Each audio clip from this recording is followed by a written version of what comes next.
Welcome back to the MasterMinds podcast. This is season 2, episode 1.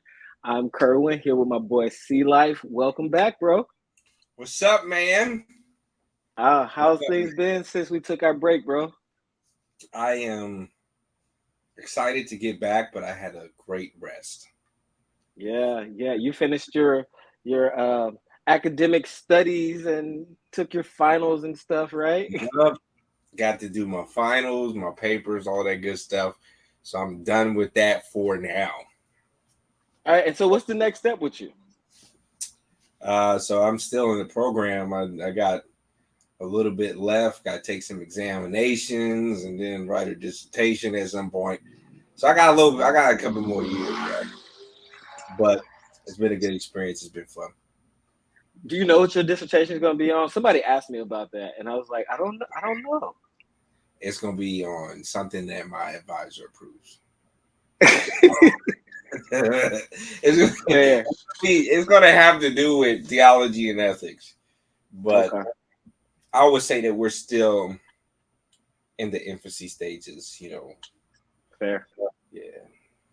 All right. So what's up with you, man? You can't. See, I always try to get away with and then try to move on. Folks want to know what you've been doing. What's new with you?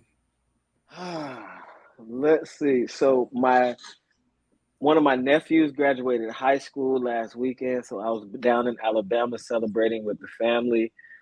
Graduated high school, going to Alabama A&M University in the fall. Really proud of him. And then like a week before that, I got ordained. Congratulations! Yeah, that happened. Celebrating or mourning, one or the other. Huh? I said we're either celebrating or mourning, one or the other. Yeah, I'm not sure which one I'm doing right now because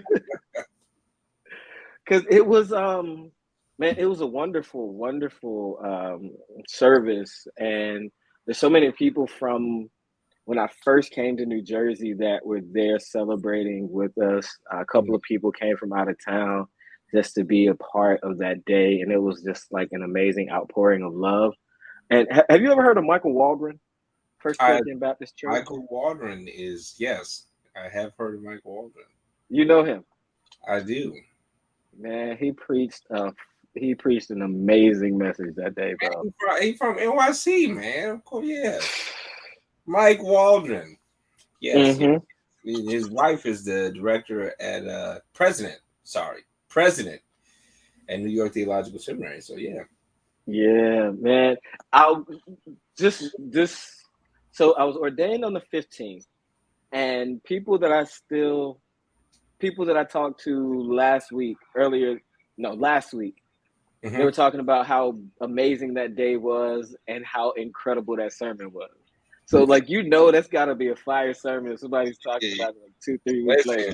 He's a preacher, so I'm not at all surprised that it was a amazing service and an awesome sermon. Not at all surprised because that's just what he does. Preaching, yeah.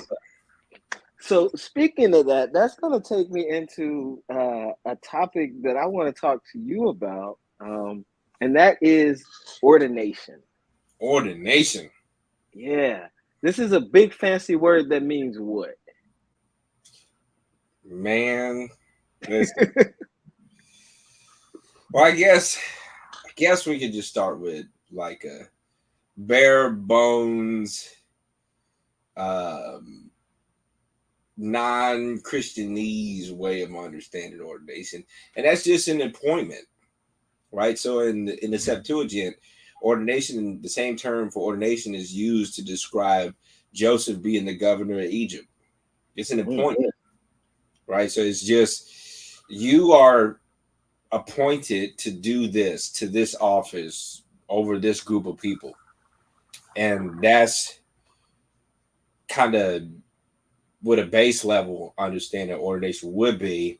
And then when you move over, obviously it's over 100 times in the Septuagint, where the same term for ordination that we find in Titus 1 and Acts, where they ordain the deacons for service in the ministry. Mm-hmm. Same word in the Old Testament appears 100 and some odd times, right? So it's a common phrase just to talk about appointment, to say that you're over this group of people or set for this designation or this office. And then in the early church, it becomes where they're ordaining or appointing or setting aside pastors or elders in every city, or now the setting aside means that they're better than, right? Like they get special privileges and things. I mean, no, not it most certainly doesn't mean that. I guess in honesty, whenever you have some sort of leader or some sort of servant, if they're good at what they do, they're going to be honored, right? If it'll be the same way if the way that you honor your doctor. If you have a good doctor that treats you well, that you can call and get prescriptions quickly, you honor them in a certain way. You respect their opinion. You respect some of the things that they say as it relates to medicine, as it relates to your physical well-being. So similarly, the designation, being ordained to elder, to pastoral ministries, or to ministerial clerical duties, will come with a sort of honor associated with it, insofar as you meet the standards and exceed the standards that people have for you. I mean, you're going to honor, just like we were just talking about the sermon, right? Should he not be respected and honored for his ability to preach and to make plain and make understandable the scriptures? Yeah, he will be. So I think that just generally speaking, it comes with certain. Good grief! I'm sorry. That's my dog. That's his tail hitting the table. Like that's. I mean, he's 90 pounds. Sorry. He's a big guy. We call him Bruno, and you don't talk about Bruno. We don't talk about Bruno. Yeah, no. He's just who he is. But anyway, there's going to be a certain honor that comes with. I got a little distracted. My beautiful wife walked past. You know how it is, man. Listen, I'm glad to see her home and all of that. So, but anyway, you have like I think when honor arises organically because of the service that a minister has done for the people, I'm okay with that. I think when honor is understood as some sort of entitlement by the minister, his or herself, that's when that's the problem. That idea of like, oh, so the ordained people don't get treated the same as the other people. It's not supposed to be like something that is associated with the ordination. But in all social situations, when someone has done good work, when someone has been a good leader, when someone has exceeded the level of expectations set for them, they will be honored. And I think that's I think it's what it is, however we feel about it. Yeah. Okay. I was dreading ordination, actually. So let's talk about that. Right? Why were you dreading ordination? Why would you? Let's start here. What was your worst fear in being ordained? And then from answering that question, maybe you could talk about why you were just dreading the whole process. My worst fear, and I don't even know so much that it's an actual fear that I should have, or more so just in my mind, is that me being ordained would remove any excuse I had for not assuming the calling that God has on my life. the weight and the responsibility of being ordained clergy is what I feared, because I figure as long as I'm a licensed minister, I have a pastor, I can do that. I can be under my pastor under that covering. But my thoughts, and it's sort of bearing out after the ordination, then the questions come, okay, so what's your next step? Because now you've been affirmed, right? People have seen your evidence. People, you've done the academic study. You've checked all the boxes, and now you've been set aside. Now the work begins, and so that's sort of the dread that I had as far as ordination, because I myself was never my thought or intention to be in any type of ministry role. But it was a calling that I know that I felt, because I tried to get out of going to seminary. And then I said, well, if God wants me to go, God will make me go. God made me go. I don't like church. I don't like church people, but God planted me in a church to do work. And so it's like all of these things that I don't want to do are the things that God was commissioning and equipping me to do. And ordination was that last thing that I could hide behind and say, well, I'm not ordained, so I can't be anybody's pastor. So I'm a dig. I heard some things, so I want to try to dig and try to see, where your thoughts were, where your mind is. What about ordination for you was distinct from a ministerial license? Like, what's that? I can be a minister and I still have a sort of mobility or freedom or maybe even excuse that I don't have being ordained. I think it is the freedom and not the lack of responsibility, because as a licensed minister, there is still that responsibility, but the burden and the weight of being the ordained clergy who could be called to a local church, who could be called to do other things. As a minister, that goes through the pastor first before it gets to me. As an ordained person, no, it's like you are the guy. Because I would frequently tell people, church leaders in meetings, that what God called me to is to introduce people who are lost or confused or seeking, to introduce them to Christ, to the saving knowledge of Jesus Christ, to the Bible.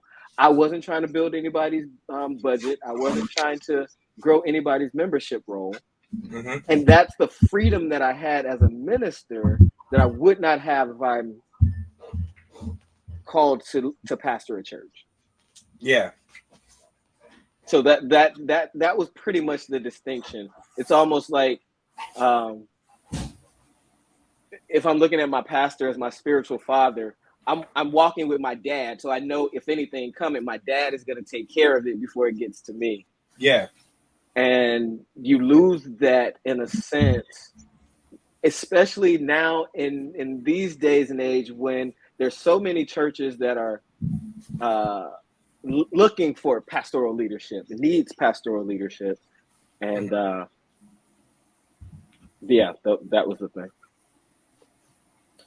Yeah, so let me see.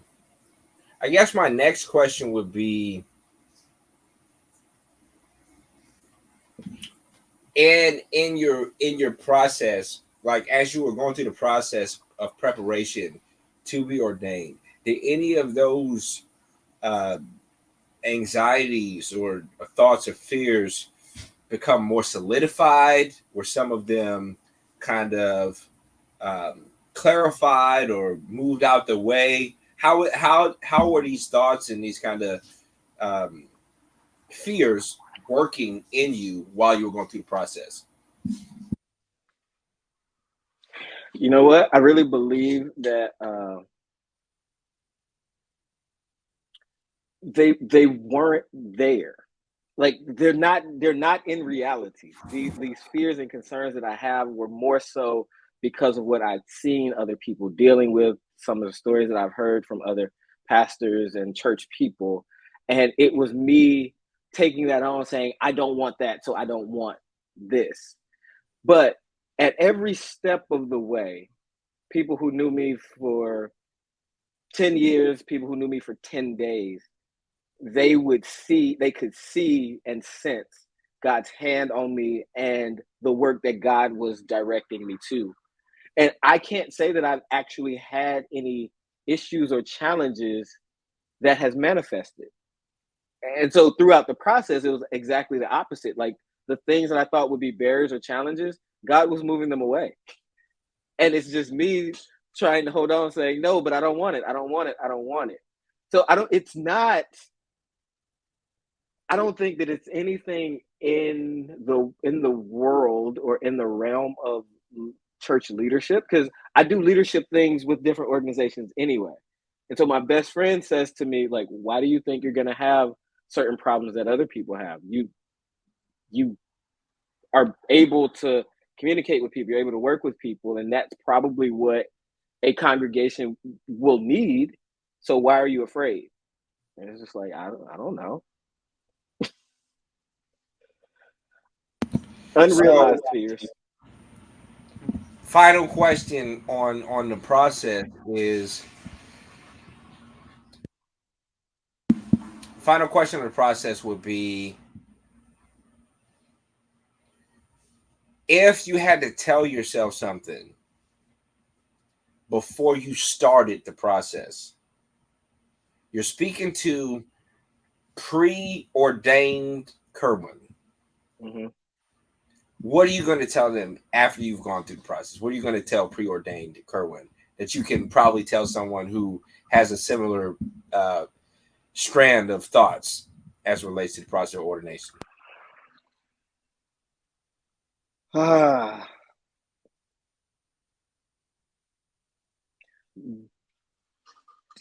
don't go against God. Um, Scripture is true. God hasn't given us the spirit of fear, right? And so all of these things that I was bringing to the table as a issue or a challenge that weren't there, I probably could have leaned into the process more. So if there were questions or concerns, I could have leaned in to get clarification, to prepare myself to overcome those things, as opposed to just saying, well, okay, I don't want to do this. I'll hold back. I didn't wholeheartedly embrace the whole ordination process at first. And part of it was the beginnings of it, my introduction to it. Um, in a way, I think the enemy was trying to discourage me. Hmm. Um, and so I didn't like just embrace it as something like, okay, God, I know you want me to do this. It was more like, well, if you want me to do it, I guess I'll do it. Yeah. Right. Okay. And so I would tell me to change that attitude and that perspective and just like be open to what God is doing. Um, and go with it, because if God has called you to it, God is gonna get you through it. That's been my testimony. That's been my belief. It's just in this, I I don't wanna mess it up, right? Like I know me, Yeah. and I also can feel and sense the weight of responsibility that comes with pastoring God's people, Mm-hmm. and I don't want to fumble that. Yeah. I don't want that, and so I guess that's the underlying thing that I was looking for excuses to say, but without saying that. Now, so you are ordained and have been ordained for how long? I got ordained my, I believe it was winding down the end of my first year in seminary. Okay. So I've been And in how? for about 4 years now. No. I've been in the THC program 2 years. Yeah, 4 years. About 4 years. Okay. So, how long was your ordination process, and what was it like for you? Because you have So a slightly different story than I do. my ordination process was long, and it was long because and so how ordination is set up, you have to write a creedal statement, Mm-hmm. and then your creedal statement has to be edited, and then you have to, fix whatever edits need. So the person who was supposed to read my creedal statement um, had a surgery with their eyes, so they couldn't read. Oh wow. So that sort of prolonged it. The other thing was I was approaching my creedal statement because I started my creedal statement before I went to seminary. And my approach to my creedal statement was, what can I say that I believe that won't change? So no one told me this, but that's how I was thinking about it, right? So no one told me, like, obviously you're gonna grow. We just want to know where you're at now, right? This is not the end all be all final corpus that you're ever going to write. But that's how I was approaching it. Like, I want to be as thorough as I can possibly be, as precise as I can possibly be. And then I had a lot of edits because I also approached my creedal statement like a research paper. So I was reading other books, and I was, drawing from other people and quoting other people. And the editor was like, no, the creedal statement is about what you believe. So I'm not really trying to hear, what this guy, that woman, this scholar, that preacher, I'm not trying to hear all of that. I'm trying to hear what you believe. So I had a lot of edits. But then also, I was living in Georgia. I was in the military, and my ordination council was in New York. Right, so there was a lot of kind of sort of moving factors with it. And this was like really before Zoom was the norm, right? Like, did you have to come up to New York and? Yes. So we were using Zoom. I was using Zoom to access the classes for ordination, because aside from the creedal statement, during the examination, you got to talk about the articles of faith and different doctrinal positions and beliefs, and beliefs around the Lord's Supper, and beliefs around the baptism and all of that other stuff. Was this the because one of the things was Baptist polity? Is that the class you're talking about, or you had other classes that you had? Oh no, we have a catechist. So we have someone in our association that teaches a class that you must attend to be ordained by the association. Which association is that? Yeah, that is, the acronym is UMBA, United Missionary Baptist Association, which is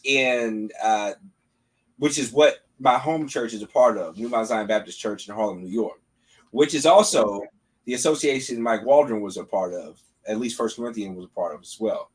I don't know if they're still current. I don't know how current they are in their involvement. But yeah, so I had my catechist would call. We have, like, sometimes, definitely when it got closer to ordination, we'd have calls at 4:30 in the morning, where our catechist was like asking us questions and drilling us and stuff in preparation towards ordination.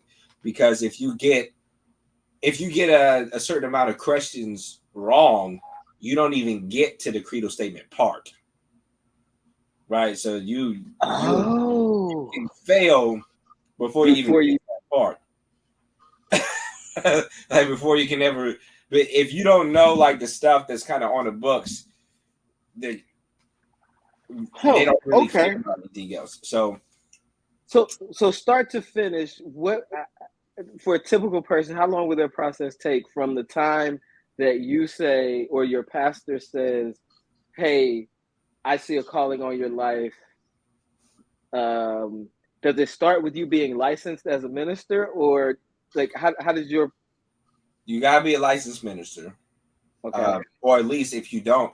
I've never seen someone who wasn't licensed first go through the ordination process. So I don't know if technically you have to be a licensed minister, but I know that everyone that I know, then that I've seen go through the ordination process to become a reverend as opposed to a deacon, had to be licensed first. So, but if you want to, let's assume that you have your license, your pastor says that you're on track to be ordained.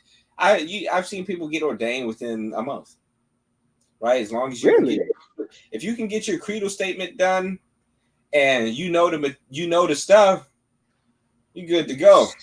So is there a requirement for like a MDiv? No, there's no requirement. That's probably why that might be why the process is so rigorous, because they don't factor in your MDiv at all. So my ordination is American Baptist, and there are certain benchmarks.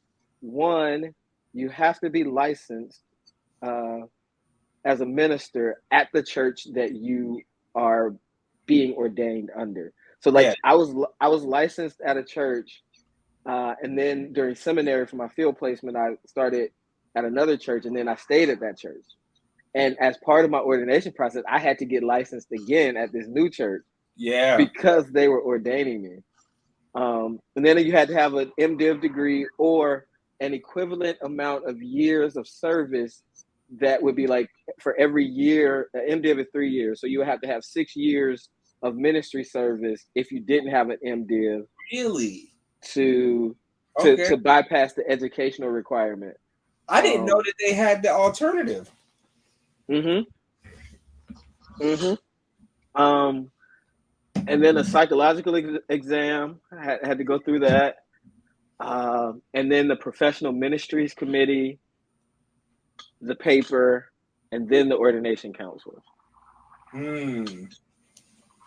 we don't have, unfortunately, we do not have a psychological exam. We probably need to establish that. Because still in the National Baptist Convention, your ordination comes by way of your church. And some churches can go through an association, which is a larger body, which is going to have like your more checks and balances. But you don't have to. You do need a certain number of ordained clergy to sign your ordination, though. So, but theoretically, if you have a pastor who knows a lot of other ordained pastors, they could put together their own council. Yeah. So there has been instances of that. But I would say that our association in New York is, in my opinion, one of the more difficult ones to get ordained through, because they do require a lot, and people have failed. There have been people that have tried to go through ordination 3 or 4 times. Oh wow! So yeah, that's kind of. You guys, did you have to write a creedal statement or no? It was part of did it in Baptist polity at the seminary. So we had that class, and part of it was that because it was going to be part of the ordination thing. So I wrote it in class for the assignment, and then I had to modify it or edit it just a little bit because there were some things that American Baptist wanted in the paper that wasn't required for the class. But most of my work had been done as part of that class. So I was like, okay, I'll do this because it's going to be necessary later on down the road anyway. Yeah. So now, once you get ordained, that means you automatically become a pastor, right? Like I've had that question a couple of different times. No, man. I mean, we both know that you're ordained, I'm ordained, and are you a senior pastor of a church? I'm not a senior pastor of a Baptist church, so no, that's not. So what I would say though is historically, before there were like staff ministers, you did not get ordained until you were called to a church. to a senior pastor position. So I think that in the social consciousness of the people, that's probably why they assume, They oh, think you're that. getting ordained and you're a pastor. Because remember, as we started out, the term suggests that you're being set up in a particular office, which in the local Baptist churches, most frequently the senior pastor. But my brother was called to pastor a church before he was ordained. So my brother was a licensed minister.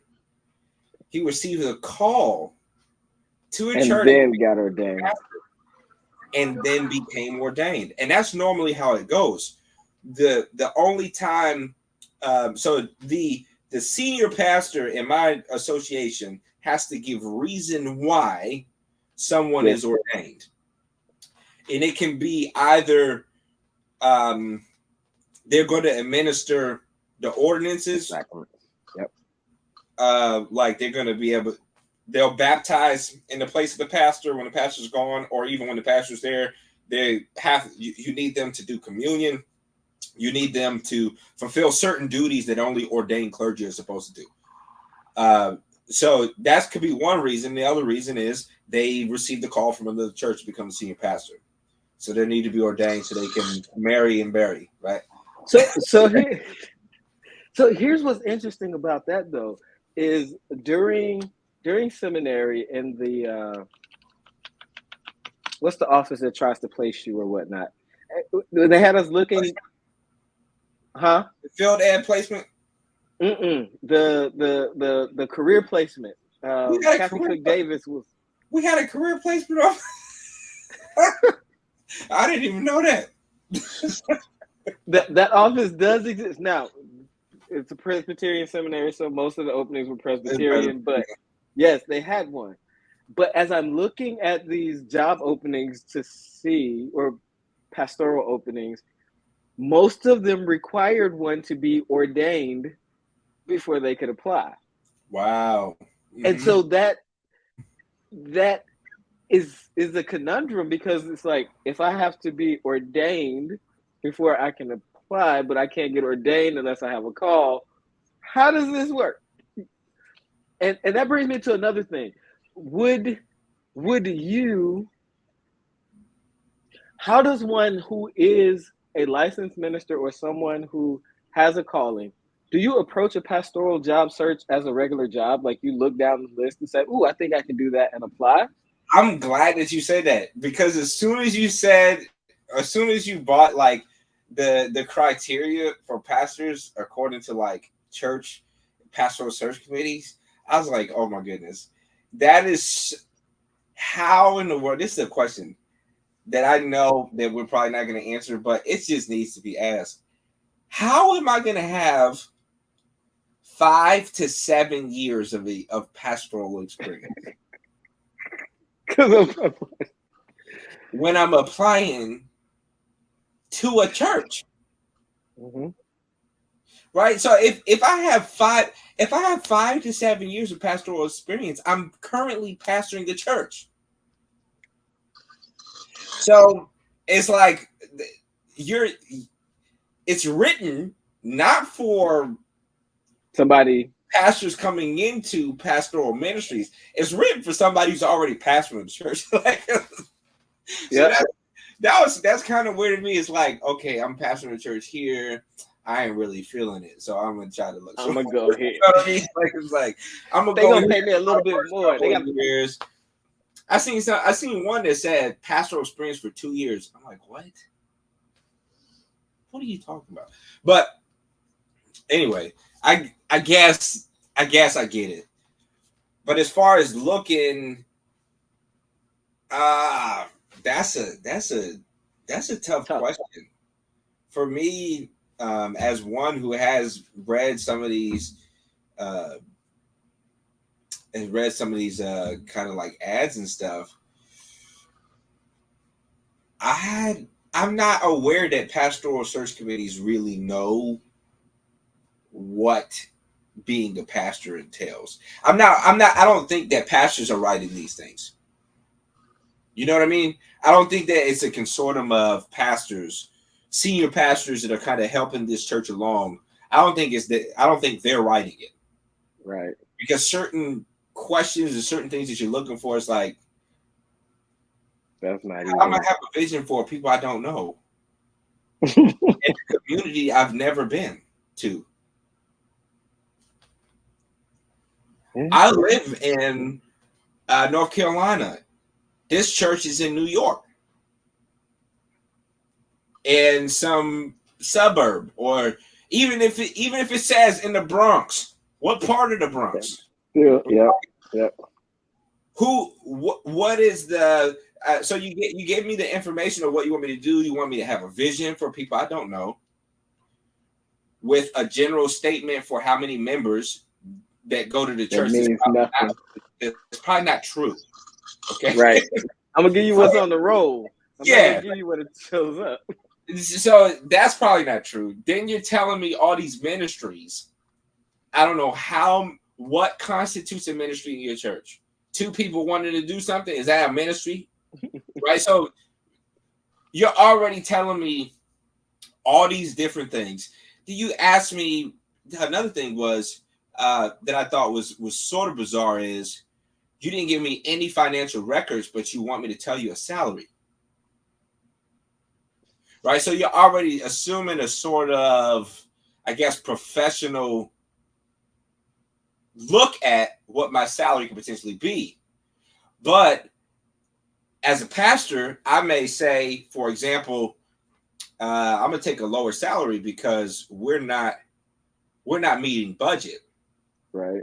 So I mean, I can't take a salary comparable to my education if y'all 2 months behind on budget and the church is dying. Right. So there's, or take a salary that's under the median average income for the surrounding area, but that's comfortable for you. $40,000 a year ain't nothing in New York City. Right. But I might be able to make it work in Georgia. You know what I mean? So it has to be it has to be a rhyme or reason to these sorts of things. So so I'm done kind of off my bandwagon on that. I think the basic thing that I'm saying though is, for me, it's been about like prayer. I've looked at a lot of churches looking for a pastor, but if I'm being honest, I'll look at a couple of services that they have up on YouTube, or what they're marketing their church as. What's the mission statement? What does it seem like this church is about? Right. And I'm praying, am I a good fit for the way that these people are presenting themselves? Sometimes not, sometimes yeah. But there's been times where I'll be like, I cognitively, I think I may be a good fit to apply here, but I don't feel led. Like, as I'm praying through this, I don't believe God is giving me the green light here. Gotcha. So that's my perspective. Also, I'm not actively trying to do that, because preaching every Sunday is what I do now. I preach. I'm serving at a Presbyterian church, and I preach every Sunday online. But with just preaching every Sunday, just to put out a sermon that I believe glorifies God, that I've studied and I've prayed through, and I've really put enough in it to say it's not the best thing in the world, but I don't believe that I took a shortcut with God, right? I'm comfortable standing up and preaching before the people. Just to do that is a lot. With family life and school is a whole lot, right? So if I were to add Bible study on top of that, visitation on top of that, pastoral counseling on top of that, meetings with elders on top of that, meetings with ministers, because I'm the sort of person that I'm an all-in sort of person. So if I'm on staff at a church, if I'm a discipleship pastor, that's what I'm about. If I'm the senior pastor of the church, that's what I'm about. If I'm the janitor at a church, that's what I'm about. So that's kind of my perspective of ministry. I'm kind of just like, if you're going to do ministry, you got to give it your all. So I would say do this the same thing the same process of discerning the call. I think it's the same process of discerning a calling location. Right. Okay. So that's my take on it. What's your take on it? You know what? I don't know that I have one. I definitely get, because it's always felt weird to me to look at a job posting and opening for a pastoral role as a job opening. Like, okay, I'm gonna make my resume fit so that they'll want me. Yeah. That feels weird to me. So weird. Because it's not. I've got a lot of pastor friends, and they all say if you're not called to it, don't do it, because it's not a job.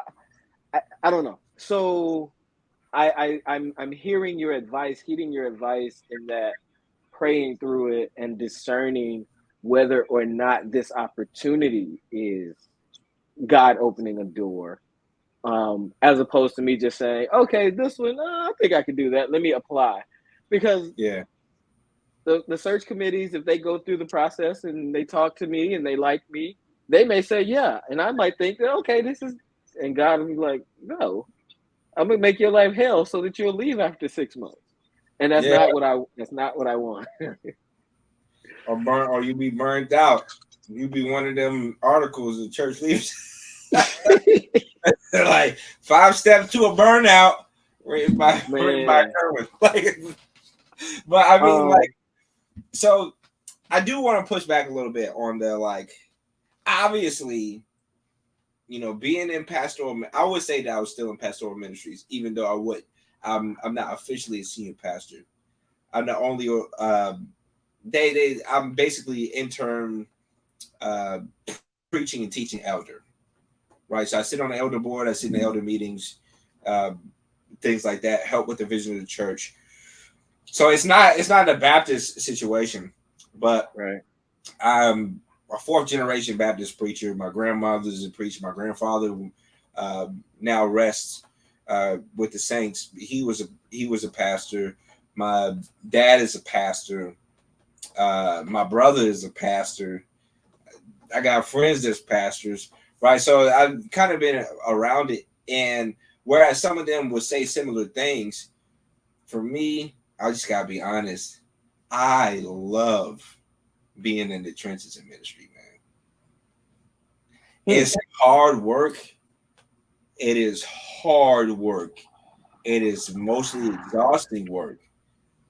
But walking side by side with people through life as they grow in the knowledge and understanding of Jesus Christ and dedication is just, I mean, one of my favorite parts of Easter Sunday this year was seeing so many people be baptized. It just brought a unspeakable, inexplainable joy to my heart. You know what I mean?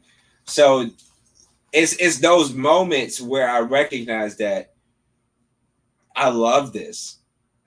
I love it. It was a time in my call where I was trying to run away and real nervous and real scared, and I'm still pretty scared. I think that if you're wise, you always approach this situation with fear and trembling before the Lord. But I've now grown to really love it, man. Like these conversations that we're having right now, preaching, being with the people. That's just, I mean, it's like Do you think it's different, since you're in a Presbyterian congregation? Do you think it's different in the Baptist context? No, man, I miss Baptist church, man. I go to church at 9 o'clock so I can go to a Baptist church. I'm serious. I go to church at 9 o'clock. I preach at 11. Well, the service that I preach at starts at 11. But I'm sorry, man. I am Baptist to the bone. I'm Baptist. I love everything about Baptist church. I love the agitation of Baptist church people. Okay? Really? They get on my nerves. Oh, yeah. But it's one of those get on your nerves where after you think about it, like after it's done, they're no longer getting on your nerves. You're like, man, I love them folk, man. I love they mess. I don't know if that, maybe I need that psyche valve, but but I mean, I'm telling you, like seeing people grow in faith and walking with them when when you have those moments where you like, Lord, I need you to show up because I don't know what to say. And then I don't have a clue what to say. And then you say something and you like, man, that was I don't know if that was it. And then later on you find that imperfect thing that you said, where when you look back on it, it has all these theological problems with it. It's not consistent in your worldview, or maybe stretches the bounds of what your theology would be in not a desperate moment. When that helps somebody and just really unlocks things for them to understand the ways of the Lord, I mean, that's beauty, man. Okay. I'm with you. I hear that. I get it. Here's one of my hesitations. Like during seminary, I did supply preaching for this Presbyterian church, and I was quite regular there. And we even had conversations about them bringing me in as their minister. Right? I do have this affinity to Baptist churches. I also wonder if the way that Baptist church people have been socialized and trained, if my unorthodox nature of being would fit or would mesh with that. Because there's some things that I'm just like, yeah, I wouldn't even deal with stuff like that. Like that isn't even how I would approach stuff. But it's the Baptist way, and this is how we've always done it. And I'm like, I don't care. So I'm just like, my thing is, I'm gonna rub some people the wrong way because I get it. Helping people, seeing them grow, and like, man, when I got ordained, a kid that was in my first youth group here in New Jersey in 2013. He's 20 years old now. He was watching on YouTube and sent me a message saying, "Man, I'm really proud of you. You really." And I was like, "Hey, thanks for watching." And da da da da. He was like, "Thanks for always being a good example and role model for me." I'm like, that right there touched me, man. And so I get those moments. It's just the getting to those moments for me. And again, in my head, because I haven't had any experiences outside of it that would say that I can't handle certain things. But it's just like, I'm not a traditional Baptist preacher. I'm not a traditional person at all. Well, I think honestly, that's at the heart of being Baptist, right? So to be Baptist in some ways has a sort of rebel nature to it, and that's a positive and a negative. It's a negative because if you don't like the carpet, you just leave First Baptist and start Second Baptist. So it's a negative because stuff like that can literally split churches. It's a positive because I think within the Baptist tradition, you, especially now, you do have liberal leaning Baptist churches, politically and theologically, conservative leaning Baptist churches, politically and theologically, actual authentic, what will be considered purple churches that are liberal and conservative politically and may lean one way or the other theologically, but you also have parishioners who don't agree with their pastor on all things Bible. And that's something that you can find frequently in Baptist churches, where you may have some parishioners that are amillennial and other parishioners that are postmillennial. You may have some parishioners that are high on the authority of Scripture and some parishioners that don't really have a high view of Scripture. And you can find these, even the context of the American Baptist Convention, right? You have people who the whole spectrum, because it's a congregational church, and in my opinion, I feel more comfortable with that because there are pros and cons to it. But I personally, in short, I think that the pros and the potential outweighs the cons. I really do. I think the pros outweigh the cons. Would I like maybe more accountability for pastors? Yeah, but faithful, God-fearing pastors will build their own accountability structures. That's a fact. Mm-hmm. And so on the other end, to witness a pastor who does not have accountability and has ascended to the point where they don't believe that they need to be held accountable is a clue that someone has either gone astray and is spiritually unhealthy as a leader, or that you're with a wolf. So I think that why, as a Baptist church, do you want to be isolated with a whole bunch of different Baptist conventions and associations you can be part of? You can be a part of National Baptist and American Baptist. You can be a part of American Baptist and Southern Baptist, technically. Now, that might be a little bit harder, but it's possible. You can be Progressive Baptist and you can be a fellowship with Independence Baptist churches, Holiness churches. Why do you have so many flavors of Baptist churches? I told you we rebels, man. Listen. Well, you say you want to wear a robe. I don't want to wear no robe. That's it. So I'm changing churches. Man, you know something I found? Like, off topic a little bit, but I went to preach up in this church, North Jersey, way North Jersey. Almost New York, North Jersey. And I went suit, tie, everything. This was a white American Baptist church. And these folks just like dressed down, casual, whatnot. They took me out for lunch afterwards. And I was like, lose the jacket and tie, be more comfortable so that you don't stand out like that. I thought about it. Like, it is really a cultural thing that Sundays for us is you have to do this. Yeah. Whereas for them, it's just like, nah, sometimes we'll like this. Context specific, yeah.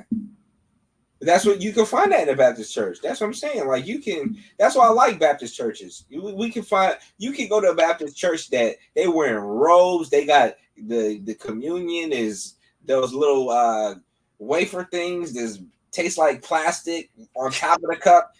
That old grape juice look like it might be fermented already. It's fermented. But then you can find Baptist churches where you go in there, people got flip-flops and cargo shorts and t-shirts on, and their communion is Welch's in Hawaiian bread rolls.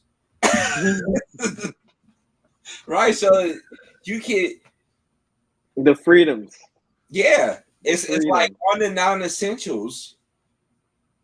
Baptist, we can have that flexibility. Yeah. All right, last question for you. Where do you stand on robes?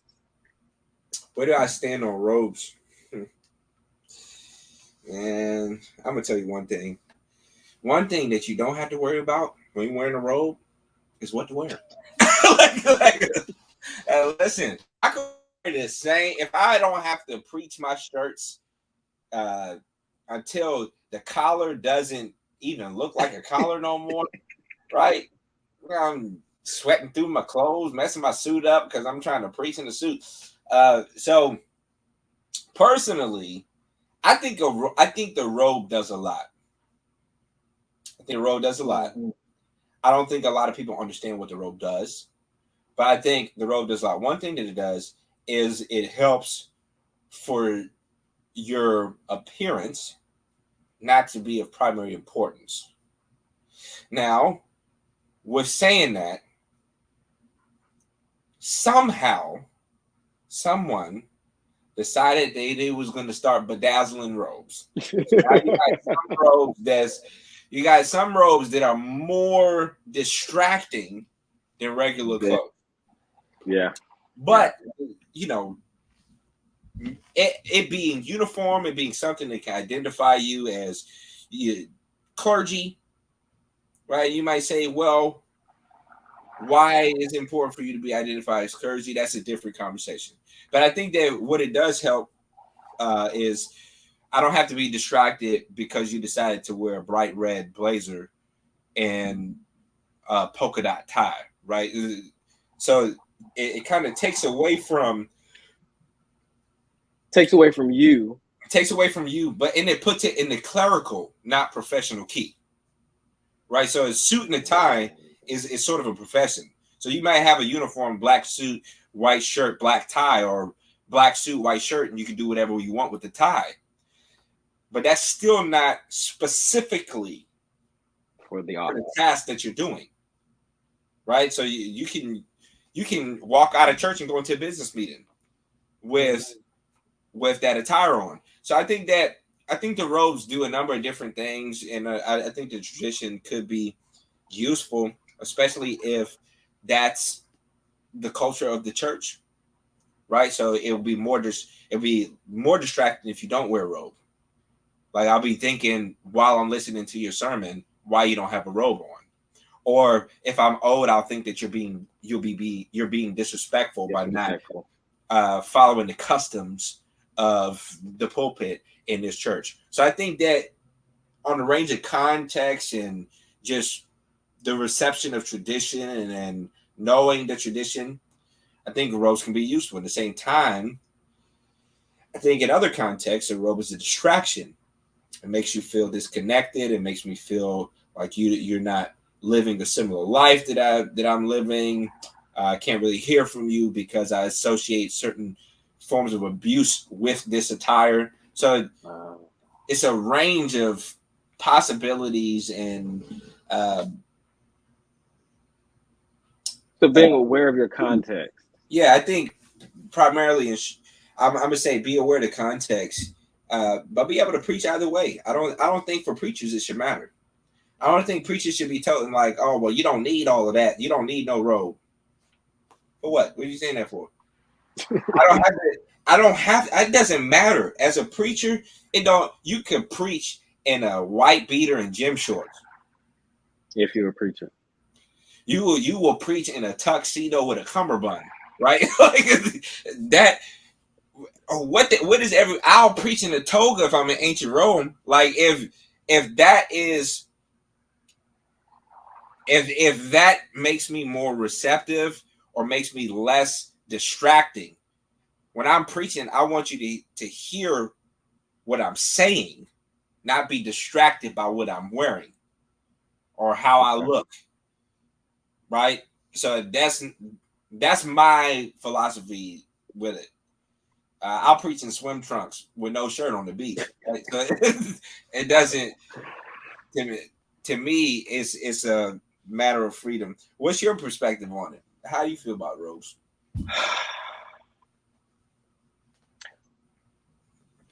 I had gotten to the point to where the robes were, to me, if I were sitting in the congregation, were a symbol of separation. And it was used as such that would kind of indicate to me that I'm better than you. And so for that reason, I'm not a fan of the robes. Now, in our church, our pastor owned first Sundays, because we're doing communion. That's the Sunday that we do robes. Mm-hmm. And so, okay, I can do that. Generally, I don't necessarily like to preach in a robe because to me that seems like I'm putting on because I don't normally wear a robe. Yeah. And I guess it's cultural because of the culture that has been created. Like I didn't see it as a thing that limited the distractions, right? It the way that you said that, like a robe can mute you, can eliminate you, like let you fade into the background so the message takes hold. I get that. But then again, ornate robes now sort of take that away. Like I don't Yeah. have any bedazzled robes, but I was gifted a beautiful robe on my ordination day. And people were talking about the robe as well. And so I'm wondering, would that solve that problem? Because now they're gonna be looking at the robe saying, "Oh my gosh, she looks good in that robe," missing what the Lord says, right? But I think so. If you're wearing a robe, even if it's a beautiful robe, right? If this is just a really good robe, a really beautiful robe, I'm not worrying about one, your shoes and your socks. I can barely even see. I can't even see that. I'm not worrying about whether your shirt and your tie, or if your Yeah, tie is crooked. Just like certain things that can be distracting, or if you constantly are fixing your tie, like your certain things if you're wearing a robe, certain distractive hand gestures you just can't even do. because you don't have anything to touch You or don't have play with. access to it. Yeah, yeah. So you can't do this. You can't do this with your suit jacket. Make sure that it's buttoned. You can't unbutton it down here. You can't loosen your tie so that you can holler better, right? There's certain things, in my opinion, have been eliminated with the robe. Is there a sort of separation? Potentially. I guess my pushback is, should there be? Not with the person Kerwin, but with the task that you're doing. Right? Yeah, Should there be a certain respect and separation for the moment of preaching? yeah, there absolutely should. So my response, and as when you were talking about the things that the robes bring, I started recounting why I have my position on robes like I don't like them. And it was because it came from a negative place. Mm. First, we were required to purchase a robe to be a part of this ministerial staff. Mm. Okay. Right. So I don't want to, this is not something I want to. So that was one. And then also, like, there was this arrogance that came with it. And I never wanted to be associated with someone, intentionally or unintentionally, um, me being arrogant or better than. Yeah. Separated from in that moment, I agree absolutely. And it should be there. So I have to really examine that and get away from the negative framework from which I created that philosophy or theology, and really understand the benefits, and like you said, you remove the distractions. You are adorned for the role, for the position you're in, and just basically change the negative perception that people may have of it, if that is indeed their perception. I heard somebody. I remember I was having this conversation at another point, and somebody brought up, and I don't think I've ever really researched it, but like originally wearing robes was something like super practical.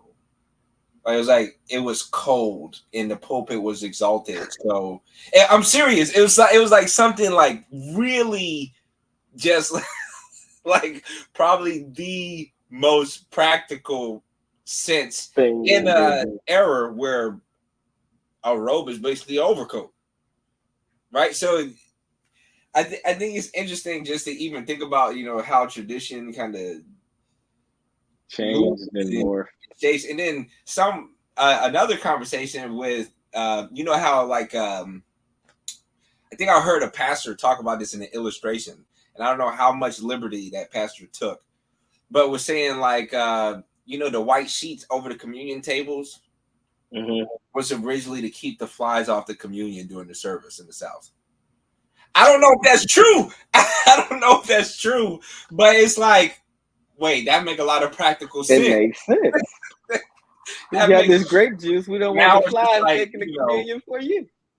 this is the purity. It represents the linen over Christ's body, and you just like, when the first person did this, did they really think about all of that, right?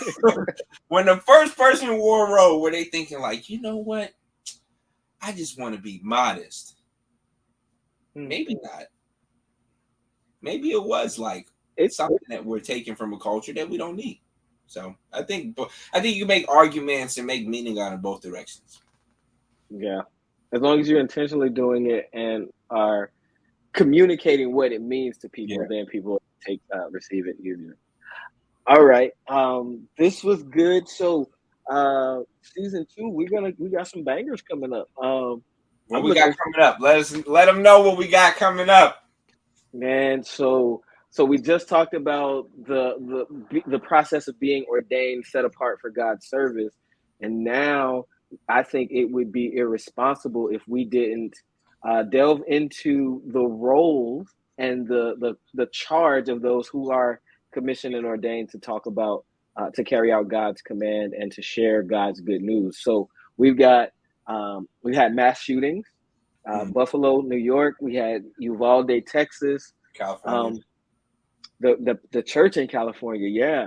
We also had a report that came out about the Southern Baptist Convention. I don't know if you want to speak on that or not, but these are things that we are called to make sense of in the world, and so that's what I'm looking at for next week, touching on what is our role in a world where mass shootings are commonplace. Also, what do we do when we have the largest Protestant denomination caring more about the liability of the institution as opposed to the humanity of the people?